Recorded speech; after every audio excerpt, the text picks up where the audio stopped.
fait, les New-Yorkaises et toutes les autres femmes de passage dans la Grande Pomme ont depuis 92 officiellement le droit de se promener les seins nus, si ce n'est pas dans un but commercial. Plus précisément, c'est un arrêt du 7 juillet 92 de la County Court de New York, qui est l'équivalent de la Cour administrative d'appel, qui énonce que les femmes disposent de ce droit. Face à cette pratique, était invoqué l'article 245.01 du Code pénal de l'État de New York, qui est relatif à the exposure of a person.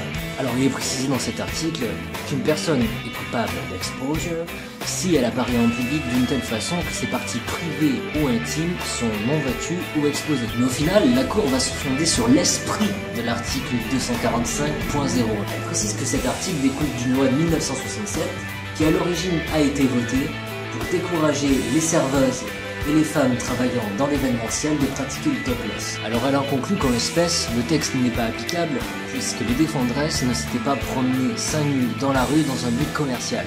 Cette décision a par ailleurs été récemment rappelée aux forces de police qui n'hésitaient pas à arrêter les femmes qui se promenaient seins nus dans la rue et même à leur faire subir des examens psychiatriques. Alors bien sûr, dans la théorie, elles peuvent se promener à moitié nues, mais dans la pratique, elles semblent peu nombreuses à le faire.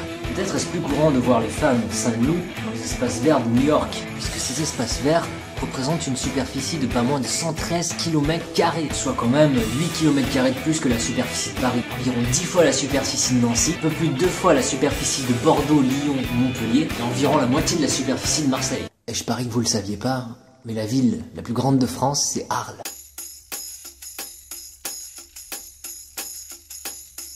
Second point relatif à la législation new-yorkaise, le tabac. C'est l'ancien maire de New York, Michael Bloomberg, qui a imposé une législation dite anti-tabac. Alors comme chez nous il est interdit de fumer dans les lieux publics, mais il est également interdit de fumer dans les parcs, sur les plages ou encore les places publiques. Alors bon, je vous vois venir, ce type est tabac. Mais entre autres, grâce à lui, le nombre de fumeurs dans la ville a atteint un plancher record, à savoir 14%.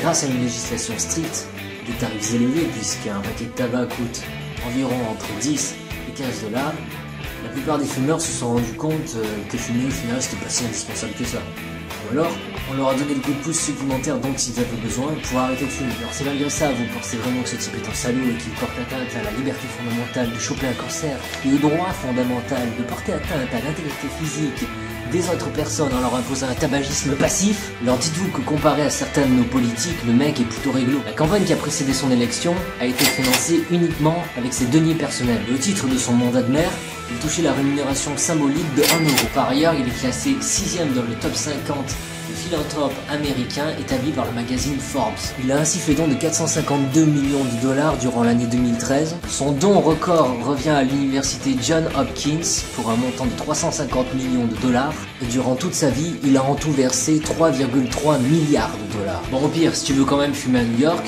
tu peux t'adonner à cette noble pratique chevaleresque dans la rue ou chez toi. Ce qui n'est pas le cas de toutes les villes des États-Unis. Par exemple, à San Rafael en Californie, il est interdit de fumer chez soi si notre maison partage un mur avec celle d'un voisin. Bon, Michael Bloomberg, l'ancien maire de New York, voulait également aller dans ce sens, mais ses fonctions ont pris fin.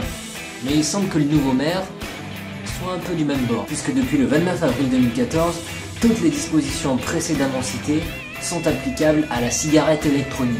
Alors ouais, là j'avoue, ils abusent un peu, je crois. Ce nouveau maire a par ailleurs nommé à la tête de la police ces gars qui, entre 94 et 96, avaient appliqué la politique de tolérance zéro et fait baisser la criminalité de la ville de 50%. Bon, au cas où vous l'auriez pas compris, si vous aviez prévu de vous en griller une dans Central Park, tout en matant, caché derrière vos lunettes de soleil, la petite brune qui lit 50 nuances degrés, les seins à l'air, malheureusement il va falloir faire un choix.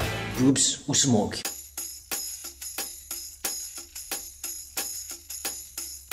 Et oui, il faut choisir, c'est comme conduire ou boire. D'ailleurs, que ce soit relativement au tabac ou relativement à l'alcool, il est en principe interdit et impossible de s'en procurer avant 21 ans, et là-bas les contrôles sont beaucoup plus stricts et beaucoup plus fréquents qu'en France. Dans tout l'état de New York, en fait, il est interdit d'acheter de l'alcool le dimanche matin avant midi. En même temps, si t'en arrives là, gars, consommer d'alcool dans la rue est interdit, et les commerçants sont tenus d'envelopper les bouteilles dans des sortes de sacs marrons. Concernant le seuil d'alcoolémie au volant, c'est en fait une loi fédérale qui s'applique, c'est-à-dire une même loi pour tous les États. Et vous êtes dans la légalité si votre blood alcohol content ne dépasse pas 0,8 g d'alcool par litre de sang, alors qu'ici en France on est à 0,5. Dans le cas contraire, vous serez considéré comme un driver under influence. Enfin, il existe une loi appelée l'Open Continental Law. Elle interdit la présence d'un récipient d'alcool ouvert dans les voitures, que ce soit une canette, une bouteille ou autre. De plus, elle s'applique aussi bien aux conducteurs qu'aux passagers.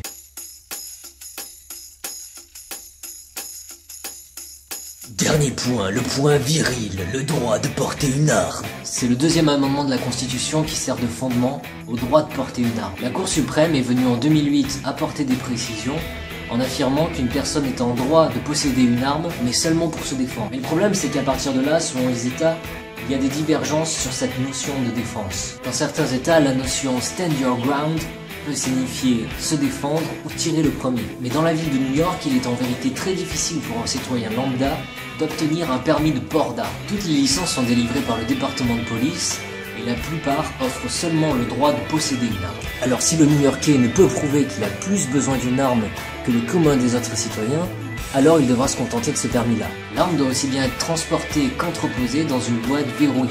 Le but étant d'éviter les accidents. Vous pouvez par exemple chercher le fait divers du gamin de 2 ans qui a tué accidentellement sa mère dans un supermarché. Bon, en même temps, la nana, elle était avec ses 3 gosses et elle laisse dans son sac à main, à la portée de tout le monde, une arme qu'on suppose chargée.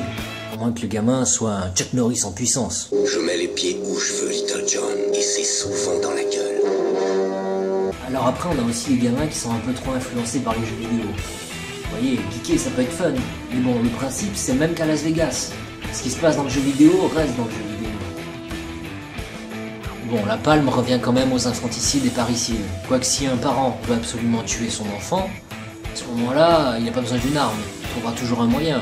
D'ailleurs, nous, en France, on peut leur donner des leçons. Congélateur, cannibalisme, oh, what else? What else? Par contre, à l'inverse, pour qu'un enfant, surtout en bas âge, arrive à tuer son parent sans arme, c'est quand même plus chaud, même pour le fils caché de Schwarzy. Mais pour en revenir aux licences, il y en a aussi des plus spécifiques. Par exemple, pour les personnes chargées de la sécurité, ou pour celles transportant des objets de grande valeur. Elles vont pouvoir avoir accès à un véritable permis de port d'armes, non plus un permis offrant une simple possession d'une arme. Et bien sûr, ce port d'armes est limité à leurs heures de boulot. Bon voilà, j'espère que vous aurez apprécié cette vidéo. N'hésitez pas à partager, à vous abonner et à mettre un pouce bleu pour me montrer votre soutien. Et je vous dis à bientôt pour une nouvelle vidéo.